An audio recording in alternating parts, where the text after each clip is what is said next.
CBS News legal analyst Rikki Kleiman is on the phone and joins us now. Rikki, you've no doubt now seen the video, the cell phone video that was taken.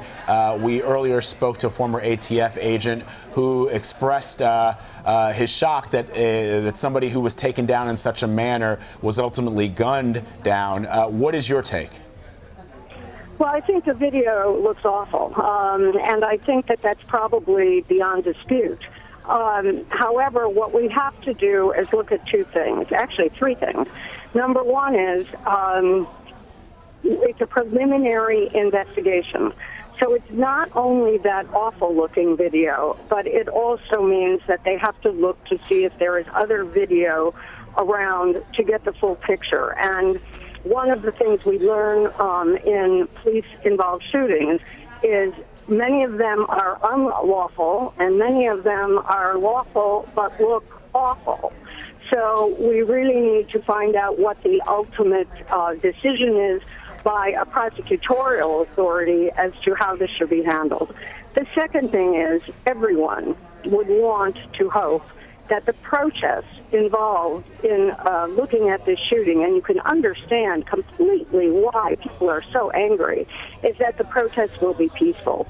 And the third thing, which I think is critically important, just listening to what your sound just was in the earlier press conference, is the fact that depending on the rules and regulations of each individual police department, some police departments have the ultimate ability to simply fire someone without having a long investigative process.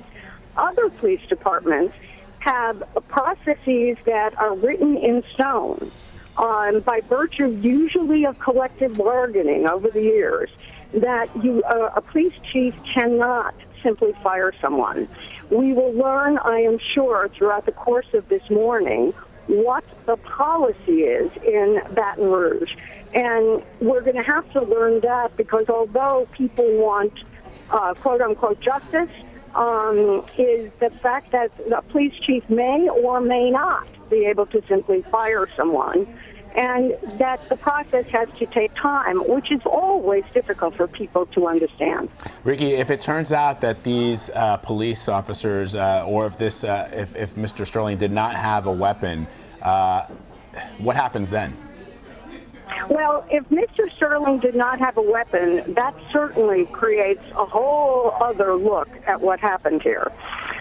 One of the things that some of your viewers may remember is the shooting of Amadou Diallo many years ago in New York City with upwards of 40 bullets.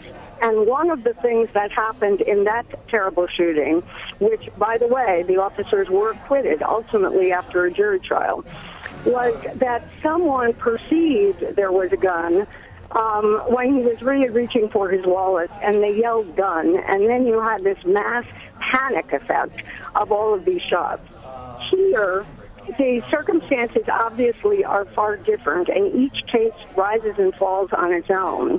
But even if Mr. Sterling had a gun in his pocket, that if they did not know he had a gun at the time, that's one look at the facts. If, on the other hand, they perceived he had a gun, that's another look. But no one can deny that if you simply view this video, this does not look like, at first glance, a good shooting, quote-unquote. It looks like a bad, quote-unquote, shooting.